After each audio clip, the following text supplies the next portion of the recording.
the central government is more powerful as compared to the state government. The central government has to be more powerful because it is actually governing the whole country. The state governments are looking into only the matters of their own state. The state governments are only looking into a specified area, the specified area of their governance, whereas the central government is looking into the matters of the whole country. So no doubt the central government has more powers than the state governments, but this you don't have to write in the definition. Your definition will end with the examples India, Spain and Belgium. Now in our next class, children, I will be taking up another heading, what makes India a federal country.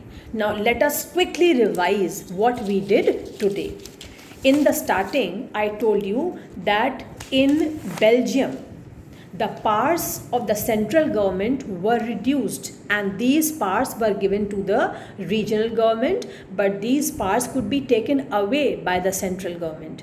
In 1993, the regional governments were given constitutional powers and they were no longer dependent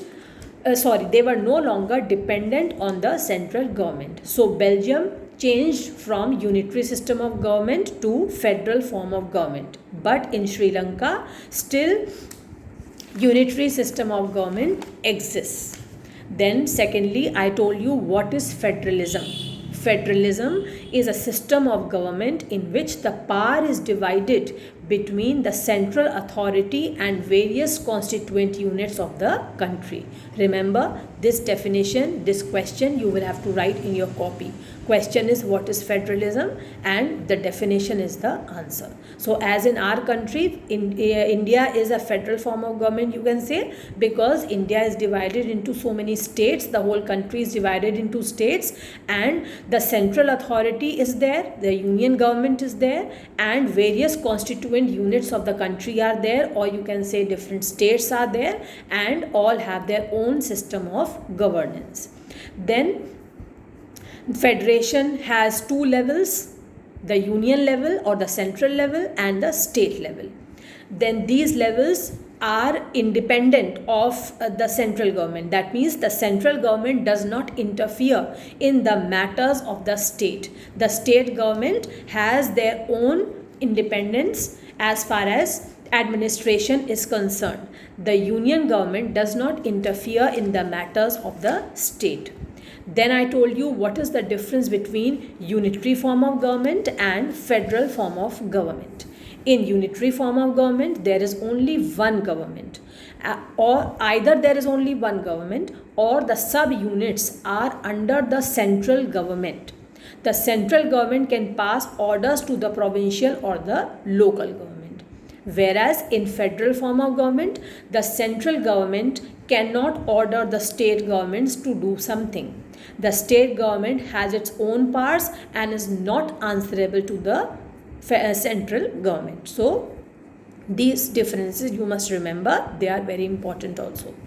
Then I read some of the important points which are the key features of federalism. Please read that again later on.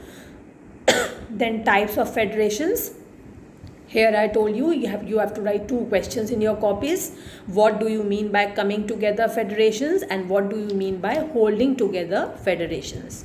Coming together federations means independent states come together on their own to form a bigger unit. The examples are the USA, Switzerland and Australia.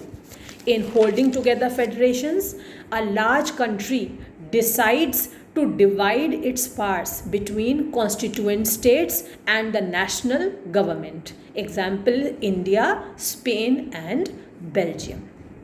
So once again children, I conclude by giving you that advice which I gave you in the beginning also. Please read the chapter again. You all must have downloaded the NCERT textbooks. Please read the chapter again. Give it a slow reading, a careful reading, and I'm sure you will understand everything whatever I have taught you today. So we will meet again. Okay, all the best children. Study well and keep safe.